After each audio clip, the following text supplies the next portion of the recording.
This is lesson 2.13, and today we'll be exploring some demographic changes and how they led to debate about African American identity.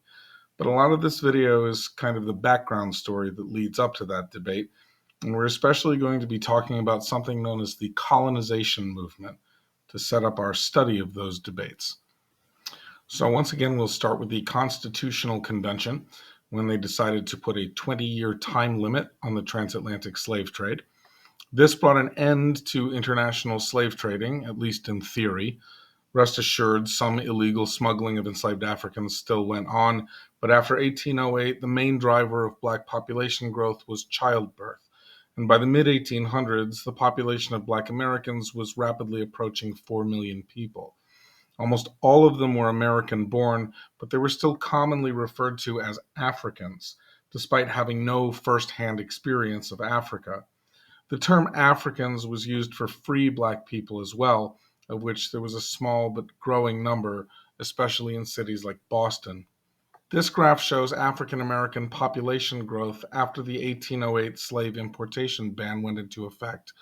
The blue line is the total, and you can see that most of that is the enslaved population, which follows the shape of the blue curve because enslavement was inherited through childbirth. And at the bottom, there is a small but slowly increasing number of free Black people. So let's meet one. This is Paul Cuffey. He was a free Black man from Boston who lived from 1759 to 1817. He overcame systemic inequalities to educate himself and started a successful shipping company and ended up making quite a lot of money. His shipping business also enabled him to establish connections with Black and white abolitionist groups throughout the Northeast. But despite his freedom and his financial success, Paul Cuffey was Black in 18th century America, and he experienced a lot of discrimination. Paul felt bad for other free Black people who had to live in a society that looked down on them. He believed that many of them would choose to return to Africa if they could afford to, so he decided to use his shipping company and put down his own money to help some of them go back. He was only one man, and he couldn't do much about the systems of slavery that abused millions, but he had a lot of money, and he could help a few people. It was a noble effort, if you ask me.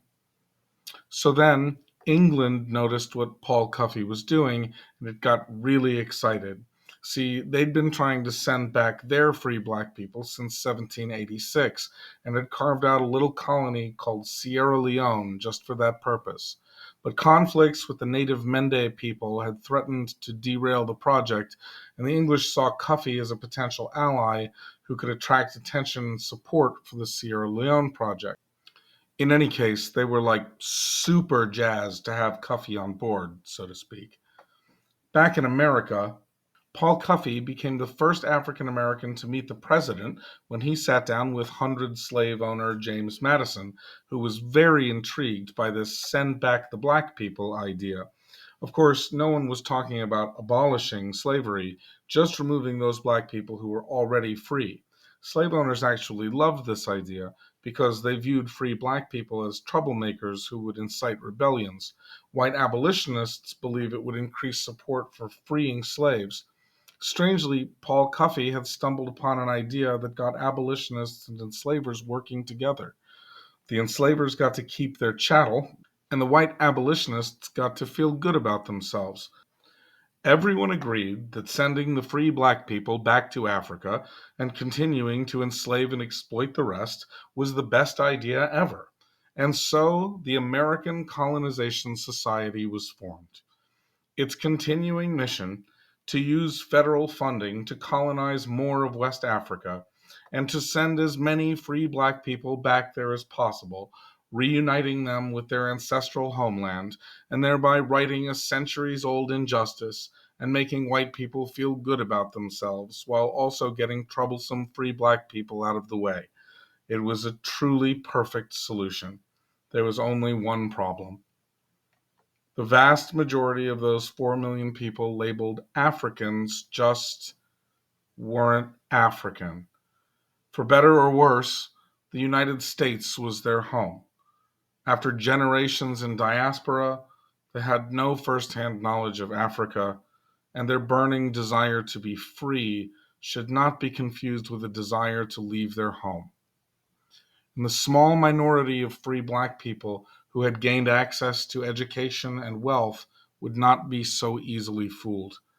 They emphatically declared that the American story was their story, that they had as much right as anyone to call themselves Americans, to demand a seat at the table in a country that had built itself on the backs of their ancestors. And that's the problem with the colonization movement. At its core, it assumes that there will never be a seat at America's table for free black people.